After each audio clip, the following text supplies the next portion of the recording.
Please welcome Lorien Gamaroff. Much of human history has been a story of innovation and ingenuity and creativity. We've tamed the world and domesticated it. We've built systems and structures around us for our convenience. But the world is not homogeneous, nor is it equal.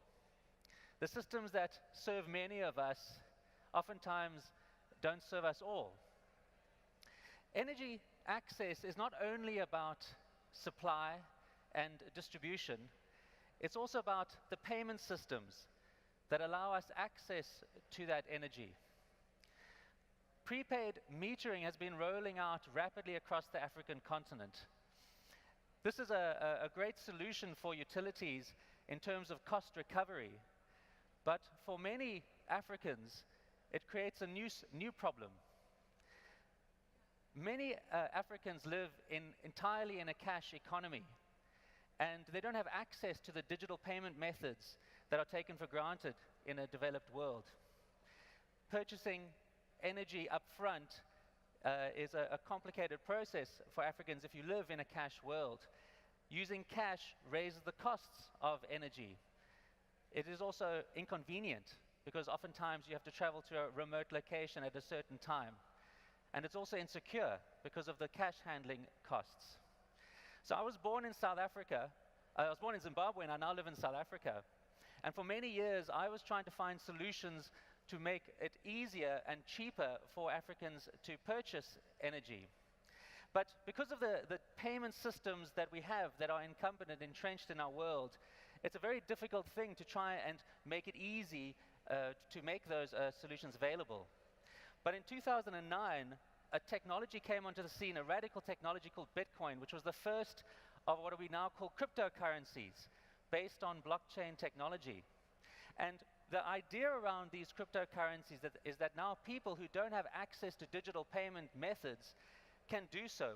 All you need is a mobile device. Now, of course, with all the popularity around these currencies, it's been difficult to find a valid use case.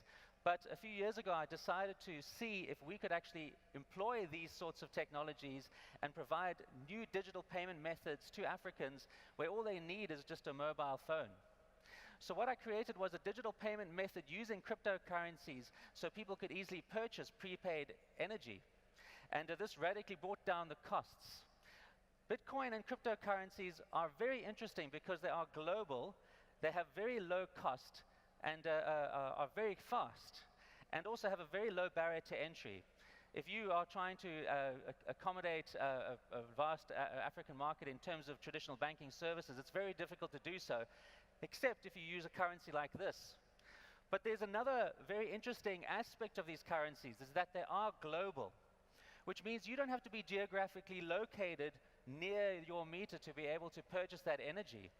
You can actually be anywhere in the world and then make a direct payment for that energy. So if you think of the use case perhaps of a student who's studying abroad, and they want now to be able to pay for their energy. Normally what would happen is they might get hold of a parent, phone a parent, and say, please send us money.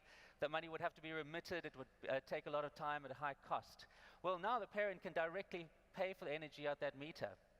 If you think of another use case, maybe somebody working in a different country, an expat, sending money home to their family to pay for energy, and this happens a lot in the countries near where I am.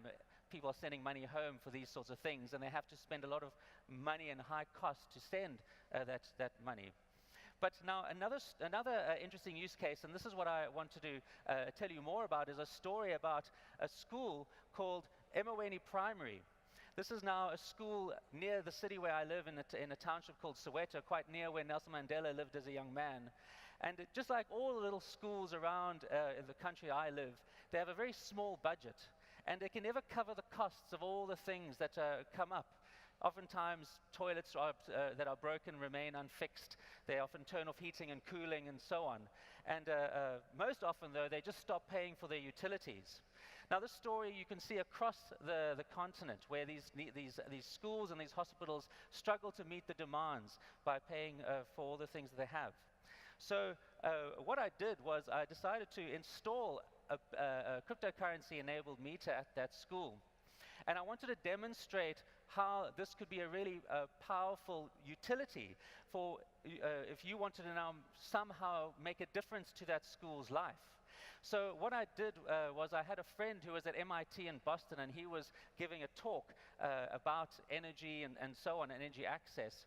And we decided to do a demonstration during the conference, sending money directly to that school's meter and turning the lights on. So at the conference, this was now in MIT, it was about 7 o'clock at night. I was in South Africa, and it was about 3 o'clock in the morning. And I drove to the school and videoed into the conference and explained to the people the school and how there was no energy. And what they were going to be able to see right there and then is somebody being able to make a direct payment without using a remittance company, without using a bank, to be able to purchase energy for that school. What happened was that the teachers and the parents were extremely excited to see what was going to happen, and they were sitting behind me. And as soon as the money was sent in that presentation, the Bitcoin was sent to the meter, it was about $400 worth, the lights switched on immediately, and everybody was extremely excited to see this. So what this really shows is that one of the other issues when it comes to making payments, if you think about donating or foreign donors funding these worthy causes, is that it's always very difficult if you want to make a payment to a school, in this particular instance for energy, that you're going to have to now use a traditional sort of charity or organization. And just like a traditional middleman or remittance company, they take fees. Also, the money that you donate, you don't know where it's going to go, and there's always sort of an opaqueness about that donation. But now what we can do with these cryptocurrencies is that we can actually fund what is called the long tail, and this is now something that I borrowed from The Long Tail by Chris Anderson, where we can now reach those little schools directly without having to go through an organization that takes costs and distributes that money opaquely. And we can fund those causes that we believe in. And this is a fantastic way of being able to directly fund energy of these worthy schools or needy schools or needy hospitals throughout the continent. So just like what we are trying to do is trying to find ways to enable access to energy, payment is a very crucial one. And I would like you to really consider these cryptocurrencies in terms of how they can make payment for energy much more accessible, much lower cost, and much more convenient for the millions of people around the world that live here today. Thank you very much.